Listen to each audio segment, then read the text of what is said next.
আসসালামু আলাইকুম। এখন দেখবেন সংবাদ শিরোনাম। জাতীয় স্মৃতিসৌধে মুক্তিযুদ্ধের বীর শহীদদের প্রতি তারেক রহমানের শ্রদ্ধা। জনস্রোত ছেলে সাভার পৌঁছাতে লাগে 5 ঘন্টারও বেশি সময়। প্রায় 2 দশক পর বাবার সমাধিতে ছেলের মোনাজাত। 300 আসনে এখনো প্রার্থী চূড়ান্ত করতে পারেনি কোনো দলই। শরিক ও সমমনাদের সাথে চলছে বিএনপি জামায়াতের দর কষাকষি। এনসিপির গন্তব্য নিয়ে আলোচনা। উত্তরের জেলা কুড়িগ্রামে জেঁকে বসেছে শীত। কনকনে হাওয়ায় বিপর্যস্ত জনজীবন। ঘন কুয়াশায় 2 নৌ রুটে ফেরি চলাচল ব্যাহত। টানা ছুটিতে কক্সবাজার সহ 3 পার্বত্য জেলায় পর্যটকের ঢল। উপভোগ করছেন দিগন্ত বিস্তৃত সমুদ্রের নীল জল। কুয়াশার চাদরে মোড়া সবুজ পাহাড় ছুঁয়ে যাচ্ছে প্রকৃতিপ্রেমীদের মন। মিয়ানমারে নির্বাচন ঘিরে শঙ্কা উত্তেজনা। জান্তার বিরুদ্ধে বিরোধী দলীয় সমর্থকদের উপর হামলা, দমন পীড়নের অভিযোগ মানবাধিকার সংস্থাগুলো। এতক্ষণ শুনছিলেন সংবাদ শিরোনাম, এখন দেখবেন বিস্তারিত। নীরবে দাঁড়িয়ে থেকে জাতীয় স্মৃতিসৌধে মুক্তিযুদ্ধের বীর শহীদদের প্রতি শ্রদ্ধা জানিয়েছেন বিএনপির ভারপ্রাপ্ত চেয়ারম্যান তারেক রহমান। স্বাক্ষর করেন স্মৃতিসৌধের পরিদর্শন বইয়ে। সড়কের জনস্রোত ঠেলে জিয়াউর রহমানের সমাধি থেকে সাভার পৌঁছাতে প্রায় 5 ঘন্টা সময় লেগে যায় বিএনপির শীর্ষ নেতার। নিয়ম অনুযায়ী সূর্যাস্তের আগে স্মৃতিসৌধে শ্রদ্ধা নিবেদন করতে হয়। তাই তারেক রহমান পৌঁছানোর আগেই তার পক্ষে বিকেলে স্মৃতিসৌধে পুষ্পস্তবক অর্পণ করেন বিএনপির সিনিয়র নেতারা। সাভারের জাতীয় স্মৃতিসৌধে রাত 10টা নাগাদ যখন তারেক রহমান পৌঁছান, তখন জনতার কাছে হাত উঁচু করে দোয়া প্রার্থনা করছিলেন তিনি। পরে দীর্ঘক্ষণ অপেক্ষায় থাকা জনতার ভালোবাসায় সিক্ত হয়ে প্রবেশ করেন জাতীয় স্মৃতিসৌধে। রাত হয়ে যাওয়ায় রীতি অনুযায়ী স্মৃতির মিনারে ফুল না দিয়ে নীরবে দাঁড়িয়ে থাকেন তারেক রহমান। পরিদর্শন বইয়ে স্বাক্ষর করে মুক্তিযুদ্ধের বীর শহীদদের প্রতি শ্রদ্ধা জানান তিনি। তবে বিকেলে তারেক রহমানের পক্ষ থেকে স্মৃতিসৌধে পুষ্পস্তবক অর্পণ করেন বিএনপি নেতারা। শহীদ জিয়াউর রহমানের মাজারে পুষ্পস্তবক অর্পণ করছেন এবং সেখানে মাজার জিয়ারত করে তিনি ওখান থেকে রওনা দিচ্ছেন। এর আগে বাবা জিয়াউর রহমানের কবর জিয়ারত শেষে বিকেল 5টায় মুক্তিযুদ্ধের বীর শহীদদের প্রতি শ্রদ্ধা জানাতে সাভারের পথে রওনা হন তিনি। তারেক রহমানকে এক নজর দেখতে পুরোটা পথ জুড়েই ছিল বিএনপি নেতাকর্মীদের ঢল। জনস্রোত তৈরি হয় ঢাকা আরেচা সড়কের বিভিন্ন পয়েন্টে। পুরো সময় সেই লাল সবুজ বাসের সামনে ঠাঁই দাঁড়িয়ে জনতার অভিবাদন গ্রহণ করেন তারেক রহমান। হাত নেড়ে শুভেচ্ছার জবাব দিতেও ভুল করেননি এক মুহূর্ত। সময় ফুরিয়ে আসছে, কিন্তু এখনো চূড়ান্ত হয়নি কোনো দলেরই 300 আসনে প্রার্থিতা। মনোনয়নপত্র দাখিলের আগে শতভাগ চূড়ান্ত হবে কিনা নিশ্চিত নয়। নির্বাচনী আসন সমঝোতা নিয়ে অসন্তোষ আছে বিএনপির শরিক দলগুলোর মধ্যে। এদিকে জামায়াত ইসলামী ও সমমনা দলগুলোর মধ্যে আসন ভাগাভাগি নিয়ে আছে মতভেদ। সমমনা 7টি দলের বাইরে দলটির সাথে আলোচনায় আছে এনসিপি সহ একাধিক দল। সময় যত গড়াচ্ছে নির্বাচনে রাজনৈতিক দলগুলোর আসন সমঝোতা তত কঠিন হচ্ছে। বিএনপি, জামায়াত ইসলামী, এনসিপি সহ দলগুলো এখনও শতভাগ আসনে প্রার্থী চূড়ান্ত করতে পারেনি। জোটবদ্ধ হলেও নির্বাচন করতে হবে নিজ প্রতীকে। আরপিওর এমন সংশোধনের পর জোট ও শরিকরা নানা হিসেব কষছে। কে কত আসন পাবে, কয়টায় দেয়া হবে ছাড়, এ নিয়ে এখনও দর কষাকষিতে দলগুলো। মুফতি রশিদ বিন ওয়াক্কাস ইসলামী ঐক্য জোট যুগপৎ আন্দোলনের শরিক ও সমমনা দলগুলোর সঙ্গে আসন সমঝোতা প্রায় চূড়ান্ত করেছে বিএনপি। 272টি আসনে দলীয় সম্ভাব্য প্রার্থীর নাম ঘোষণা করা হয়েছে। বাকি 28টি থেকে সমঝোতার মাধ্যমে শরিকদের দেয়া হবে।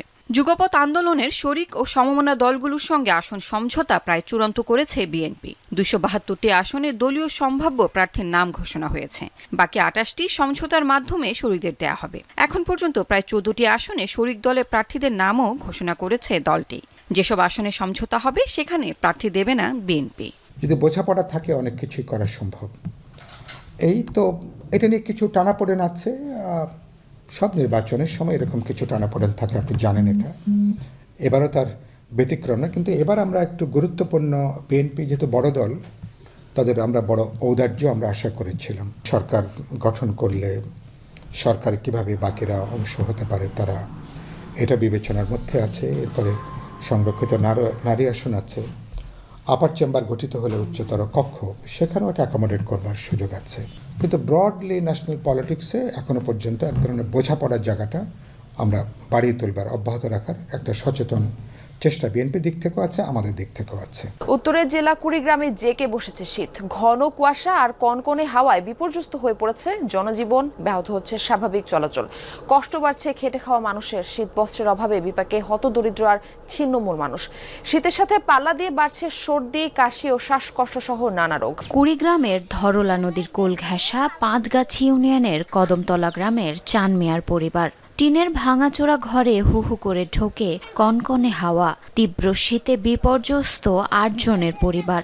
খোলামেলা ঘর, বাতাস ঢোকে, কুয়াশা ঢোকে, চালে ভিজে পানি পড়ে। পুরাতন কাপড় চোপড় দিয়ে 5টা বাচ্চা নিয়ে আসি, খের বিছায় থাকি, খেতা বিছায় এগুলো দিয়ে আসি আর কি ভাঙাচোরা ঘরের মধ্যে। তিস্তা, ধরলা, ব্রহ্মপুত্র সহ 16টি নদী বেষ্টিত জেলা কুড়িগ্রামের চরাঞ্চল ও নদী তীরবর্তী এলাকায় সপ্তাহ ব্যবধানে বেড়েছে শীতের তীব্রতা।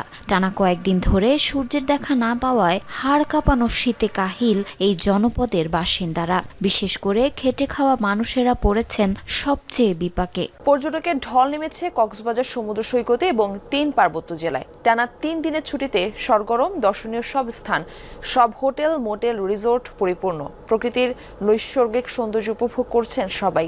কেউ যাচ্ছেন সৈকতে, কেউ পাহাড়, নদী, হ্রদের মিতালি উপভোগে। পর্যটকদের নিরাপত্তার বাড়ানো হয়েছে টহল। কক্সবাজার সমুদ্র সৈকতের কলাতলি, লাবণী ও সুগন্ধা এই 3 পয়েন্টে অগণিত পর্যটকের কোলাহলে মুখর। পরিবার পরিজন, বন্ধু বান্ধব নিয়ে আনন্দে মেতেছেন দূর দূরান্ত থেকে আসা ভ্রমণপ্রিয় মানুষ। ইনানি হিমছড়িও ছুটছেন অনেকে। পাহাড়েও পর্যটকের ঢল। বান্দরবানের মেঘলা, নীলাচল, নীলগিরি, চিম্বুক সহ প্রতিটি পর্যটন কেন্দ্রে ভ্রমণ পিপাসুদের ভিড়। উপভোগ করছেন নৈসর্গিক সৌন্দর্য। তবে হোটেলে থাকা খাওয়ার খরচ বেশি বলে অভিযোগ সবার। রাঙামাটির চিত্রও একই। কাপ্তাই হ্রদ, ঝুলন্ত সেতু, পলওয়েল পার্ক, আরণ্যক, সুবলং ঝর্ণায় প্রকৃতির অপরূপ সৌন্দর্য উপভোগে দূর দূরান্ত থেকে এসেছেন অনেকে। সব হোটেল, রিসোর্ট পরিপূর্ণ। এইসব জায়গাগুলো গেলে আমার মনে হয় যে আরো ভালোভাবে প্রাকৃতিক সৌন্দর্যটা উপভোগ করতে পারবে। পাতানো নির্বাচন হতে যাচ্ছে মিয়ানমারে, এমন অভিযোগ করেছে বিভিন্ন মানবাধিকার সংস্থা। বলা হচ্ছে ক্ষমতা কুক্ষিগত রাখতে নির্বাচনে অংশ নিতে দেয়া হচ্ছে না বিরোধী দলগুলোকে। হামলা চালানো হচ্ছে বিরোধী সমর্থকদের উপর, ভাঙচুর, অগ্নিসংযোগ করা হচ্ছে তাদের বাড়িঘরে, দেয়া হচ্ছে অপহরণের হুমকি। অন্যদিকে ভোট কেন্দ্রে যেতে বাধ্য করতে ভয়ভীতি দেখানো হচ্ছে সাধারণ নাগরিকদের। দীর্ঘ 5 বছর পর আবারও নির্বাচনের প্রস্তুতি সংঘাত জর্জরিত মিয়ানমারে। 3 ধাপে হবে ভোট গ্রহণ। আগামী 28 ডিসেম্বর প্রথম ধাপে নেওয়া হবে ভোট। তবে জান্তার অধীনে হওয়ায় নির্বাচনকে ধরা হচ্ছে স্রেফ প্রহসন হিসেবে। জাতিসংঘ ও পশ্চিমা দেশগুলোর অভিযোগ, আন্তর্জাতিক গ্রহণযোগ্যতা পেতেই পাতানো এই নির্বাচন।